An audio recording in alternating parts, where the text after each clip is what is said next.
Well, hello, Internet, and welcome to the talk about Toy Story 5. Yes, that's right. We're on the fifth one from 1995 to 2026. Toy Story is here. And you know what? Toys are still here too. But in this one, they're going to be facing the reality of technology getting in the way of toys. And, Pixar's back, as they say. Let's get into it here.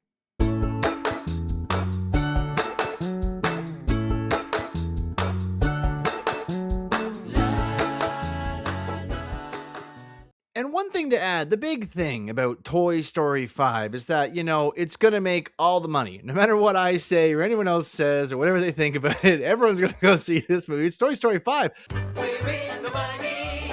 We're in the money. I was a little kid, I think I was like 12 or 13 or something when the first Toy Story came out. I went to the theater and I saw it. And I saw the second one and the third one. I think the original Toy Story trilogy with Andy, Woody, and Buzz at the helm is one of the best trilogies that has ever been made. It will always stand the test of time. There'll always be parents, there'll always be toys or things that they want to do, and you'll always get that nostalgic feeling like the toys want to protect the kid and keep playing with the kid. The kid has to grow up though and move forward with life, and the toys kind of get left behind, almost like an empty nester type feeling. It's the type of trilogy that can make you laugh, cry, and smile with the whole family. And then, after that, it was really, in my opinion, done. But Disney bought Pixar, and time goes on, and we decided that, yeah, they were going to have to do Toy Story 4, which I honestly can't stand. And I know it's not that popular, but hey, it still made $1 billion, and probably this one will too. I am inevitable. After that first trilogy, they did Toy Story 4, and lest we forget Lightyear. Yeah, that's an actual movie that came out. It is horrendous, and nobody mentions it anymore, but it exists. And now this is the third movie that they've made since then. This is Toy Story 5, and the big thing is they're going to be coming from Toy Story 4. So what I'm going to do for this review, I'm going to go into what I don't like about it and what I do like about it, then I'm going to give you an overall general score at the end. I'm going to try not to ruin the story, but to be fair, not a lot happens. All right, then, keep your secrets. So one of the things I really like, as we open up to the movie, we're following a bunch of, Buzz toys. And these are not the original Buzz. They're like the new version and things like that. They don't know they're toys, and they're trying to kind of find their way in the world. There's a whole army of them. They have an interesting little subplot. I don't really know what it has to do with the main story. They don't connect with them till almost the very end. But following them along from scene to scene, pretty good. At least those guys were entertaining. And I like the fact that they didn't know that they were toys and they were trying to resolve, being Buzz Lightyear and stuff. And one of my favorite points for the movie, one of the Buzz Lightyears at one point looks around and goes, "Oh my God, guys, Zurg is our father." I was like, yes, that is correct. That's from Toy Story 2. And if you've ever seen that Lightyear movie, they make it a point to make it so that Zurg is not the father and somehow Buzz is. Oh, What? Bro, what are you talking about, man? oh God. Just forget that movie. That doesn't apply here. But I like seeing all the new light years, and I like that they made a note of that. You've got a friend in me. Also, the animation is spot on. This looks great. Smooth, fast action moves. Everything is colorful, bright, and has a very, very Toy Story feel. So they nail it in the animation section. And not to mention, with the animation, we got Randy Newman back, and we got some of his great music back. You got a friend in me, Randy, and I'm happy you came back to do the soundtrack. Red-headed lady reaching for an apple. Gonna take a bite. I didn't like the Taylor Swift song. Just throw it. It's only at the end though, but I thought the soundtrack, again, really good. Just like the animation, it's great. It really fits with the story, and it gives you those nostalgic feelings. You know what I mean? Randy Newman, he's the man. And honestly, I did kind of like the start of the movie. It was pretty good. Like I said, right away you get the big feeling back. And I do want to share this actually before I go further in the review. I do have to add a caveat.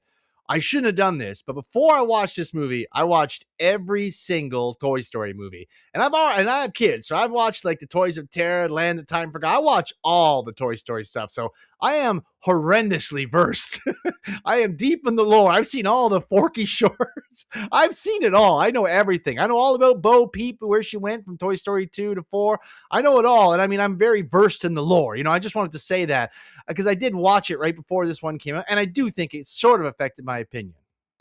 Yeah, well, that's just like your opinion, man.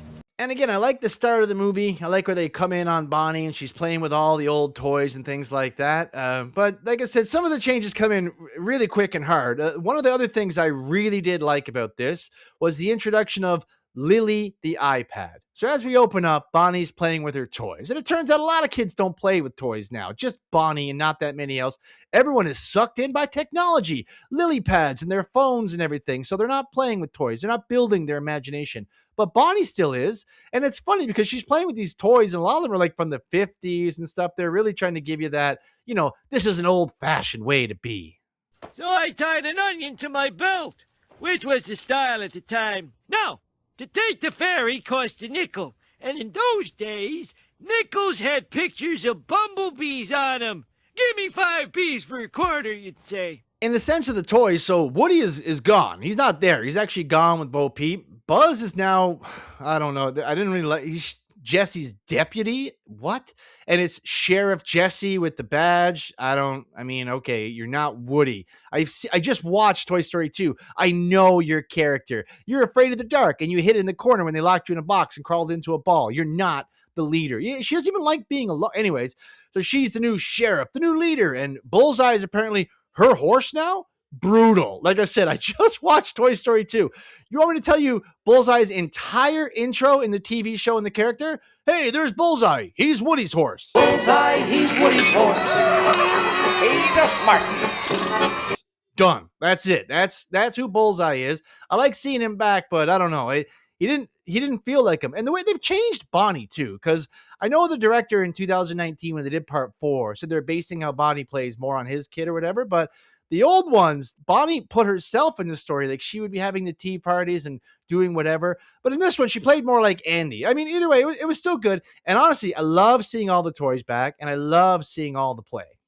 But one of my favorite things, and I'd say probably the strongest part of this entire Toy Story 5 experience, is the introduction of LilyPad, obviously meant to represent an iPad. And once that gets introduced, it really disrupts the toys. Like they have to overcome, like a little kid looking at an iPad. Bonnie instantly becomes a zombie, stares at it, looks at it, will barely look up from it, doesn't want to play with her toys, barely wants to eat dinner. Her whole life is on there, playing games with her friends at certain times.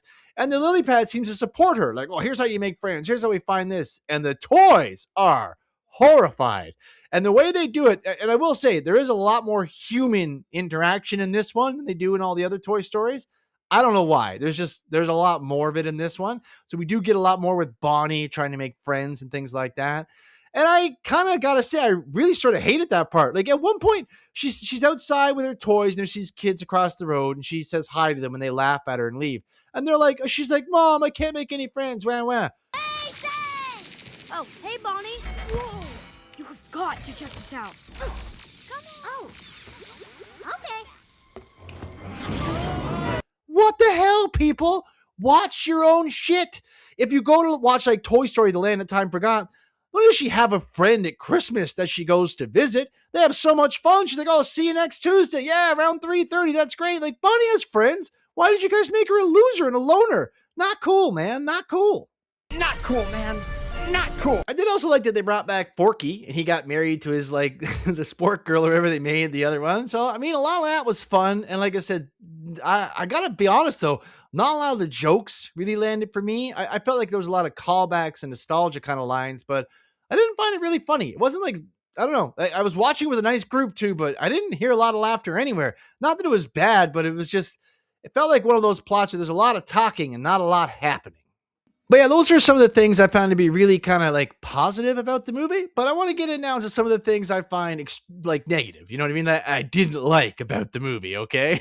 And I will say, I do think the original trilogy is perfect. This is like one of those, like, why are you even back? Like, why are you making this movie?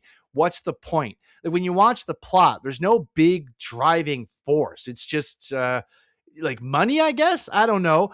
But again, like I said, I don't like how it starts off where Jesse's the boss. Now Jesse's the sheriff and she has the badge and she's got the horse. And I was like, okay. This is an extremely Jesse-centered story.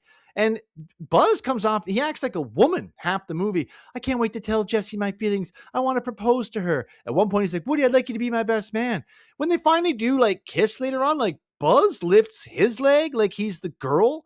They have a wedding where like he's brought up and presented to Jesse, who's the one standing up at the altar. I don't know, man. It's a lot of weird sort of like scenes, and Buzz is just kind of played as an idiot throughout the whole thing, just a simp basically who Jesse just keeps friend zoning. Now I know what you're going to say. Yes, I recently watched all the movies. You're right. She always does that. She always friend zones him, and she does like Woody, and she does it in this because Buzz is trying to like get her to like her. And then when the iPad comes in, first thing Jesse does, calls Woody for help. Not you, Buzz. She wants some Woody. The high-riding, rootin' tootin'est cowboy hero of all time, Sheriff Woody! But very early on, I mean, Lily Pad comes in, and I get it. Like, they want to deal with the whole technology aspect, taking time away from the kids and the toys. Hello, Toy Story Land that time forgot is calling you. Bonnie goes to her friend's house, and guess what she does? Shows up with a whole bunch of toys ready to play. What does her friend say? Nah. Sit down here. I've got the Optimum X. Put on this headset. Let's play video games. And they start playing video games the whole time. And all the toys are ignored. And because of that, all the toys that kid got for Christmas, her friend, by the way, they all go crazy, create their own world. They're destroying other toys. And then finally in that, when the Optimum X gets unplugged, the little boy touches a toy. And then Bonnie says, "Oh, where are you from? Neptune?" And he looks at the toy, then looks at the console and takes off the headset. Then they go and they have the best time ever playing, kind of showing how, she would deal with technology in the world with her friend. Yes, her friend, because she has friends. She's not a loner loser. They've already done this. And like I said, it feels rehashed, but that's not the most rehashed part. But wait!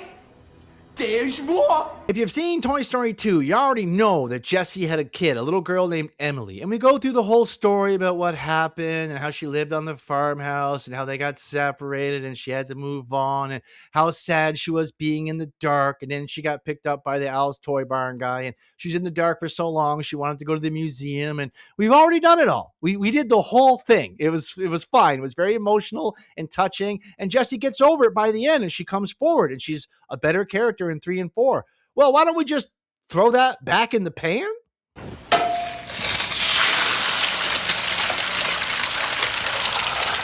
This is your brain on drugs.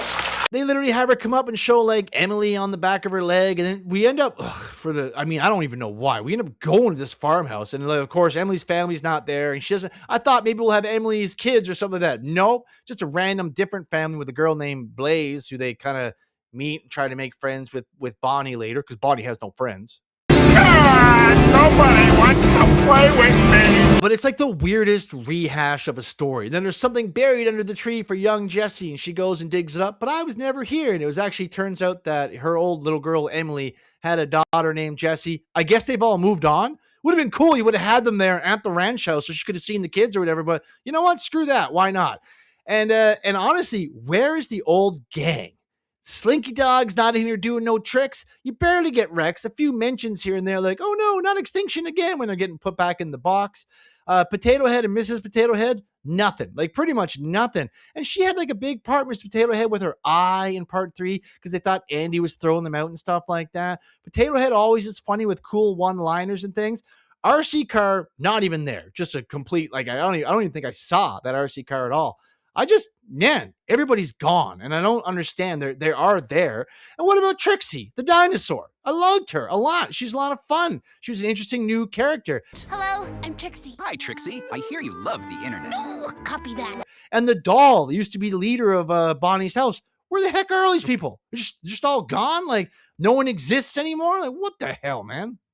And honestly, I don't even understand from start to finish why the heck Woody is in this. He does nothing. He's not part of the story. He's not part of the action. They call him to come help. He shows up wearing a poncho.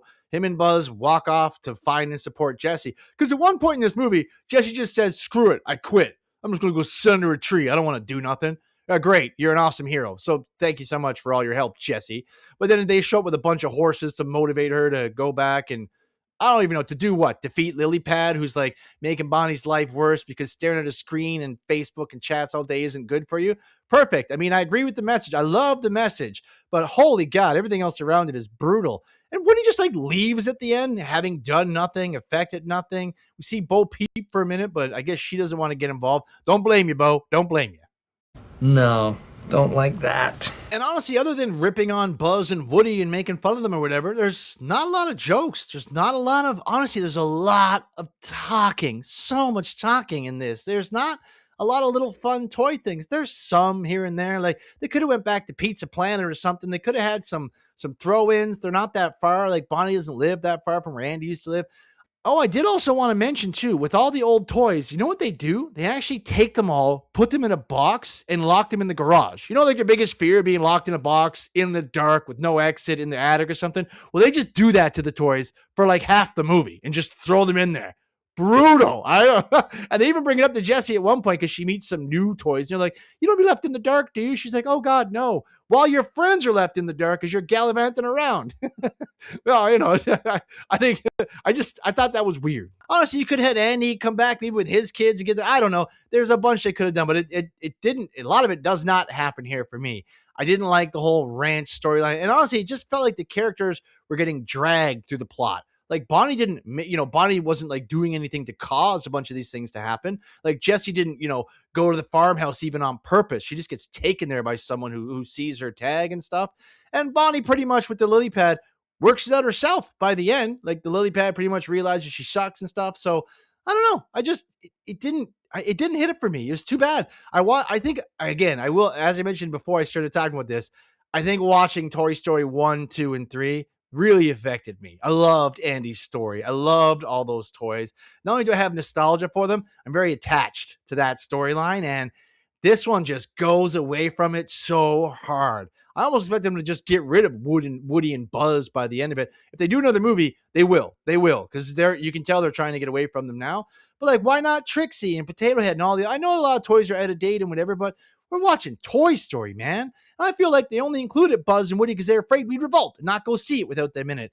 But like I said, overall, it wasn't really for me. I like all the other Toy Story movies, except 4. I don't like 4, and I don't like Lightyear. Well, sorry, I should say, I like the first 3 Toy Story movies, and a lot of the shorts and things they did back then with Lasseter, like the Land That Time Forgot, Toy Story of Terror. A couple other ones are pretty interesting and fun, but I didn't have a good time with this one. I didn't think it was a catastrophe or anything like that, but I just, didn't make me smile, didn't make me laugh. I felt like it dragged, too much talking, not enough action, and just not enough fun. I will say, though, the message of the iPads was a really good one. And when they start showing the kids, like they zoom out and you see from the outside, people looking in at kids getting together to hang out, all staring at their iPads, looking at all these other houses, all staring at their iPads, made me feel a little something inside. That's dystopian. And it made me think, how often could you look in on me? And then I'd be looking at my phone or whatever, and that kind of thing. So really made me think, right? But overall, didn't think it was a very good Toy Story movie. Just didn't feel like there was enough there. I don't understand the reason other than money for this movie.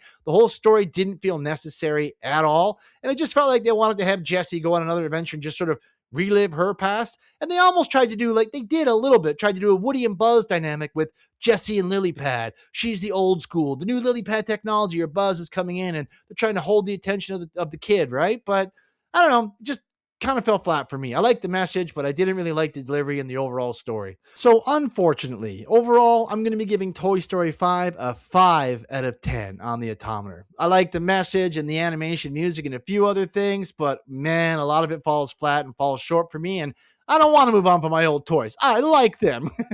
And this is my opinion. But thanks so much for watching this far, guys. I really appreciate that. Please like the video, subscribe to the channel, and comment down below. And remember, everybody, stay out of trouble.